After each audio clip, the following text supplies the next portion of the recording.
Crane and the Cowboy back with you here on the Liberty Playbook. Let's talk a little bit of news. If you have joined us, you obviously have an interest, a stake in the political process. And of course, in these presidential election years, it's so important. Several Republican presidential hopefuls are finding themselves between a rock and a hard place.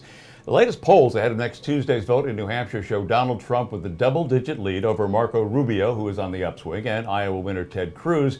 But New Hampshire, Patrick, could be a dead end for Chris Christie, who is not getting votes and is running out of money.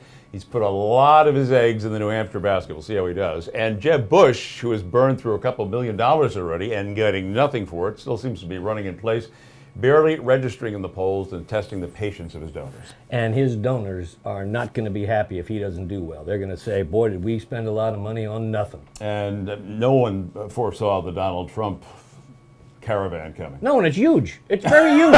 It's huge. It's huge. Then there's the Democratic side. Talk about huge. That was Hillary Clinton's lead, but no more. Yeah, December. Quinnipiac poll, one of the most respected in the country. She was ahead by 31 points. That's a massacre.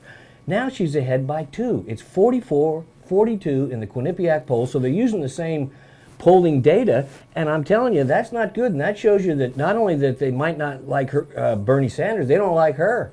Well, now, what do you attribute the closing of the gap? Is Bernie Sanders resonating with people, or are people scared of this report that the FBI could have enough evidence against Mrs. Clinton that she could be indicted? Anytime you're in a campaign, you got something you can't know what the outcome's going to be, it should worry you. And the Democrats are worried. Look how much they put into Hillary Clinton. If she doesn't make it, they're left with Bernie Sanders. They're going to have to scramble to find themselves a candidate because they don't think Bernie Sanders is going to win an election. And, outside of the true believers, the faithful in the Democratic Party, it's kind of tough to run on 8 years of Barack Obama.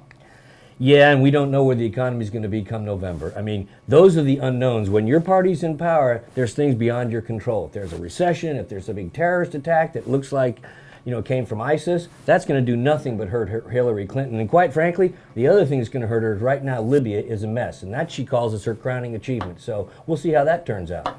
Somewhere up there or down there, Muammar Gaddafi is saying, not a good idea, Mrs. Clinton. Yes, it's okay, Muammar, we got you, buddy. Now, while the mystery of who our next president will unravel in due time, the same can't be said for the economy. It's starting to resemble the definition that was once said of the Russians, a riddle wrapped in a mystery inside an enigma. We are told the national unemployment rate is 5%, but that doesn't count all the folks that have already left the workforce. Gas is down below $2 a gallon. Interest rates are at 1% and 2%. So why aren't things booming? Most experts say we're moving closer to recession than real economic expansion.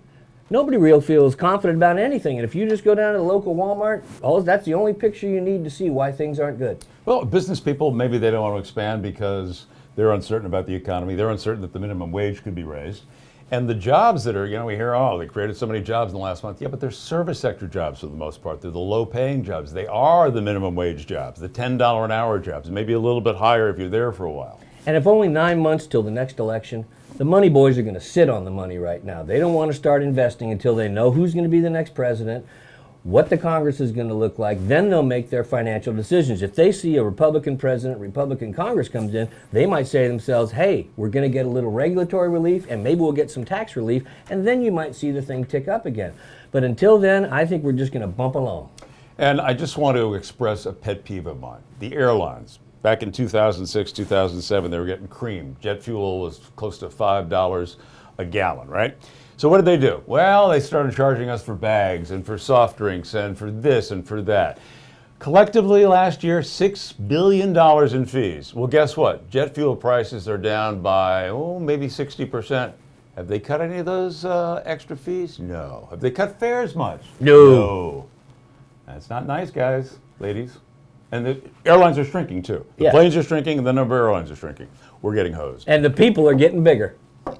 The Founding Fathers couldn't envision airplanes, or there would have been an amendment in there somewhere. That's right. It was Thou shalt not raise airfares, Amendment 56. Right.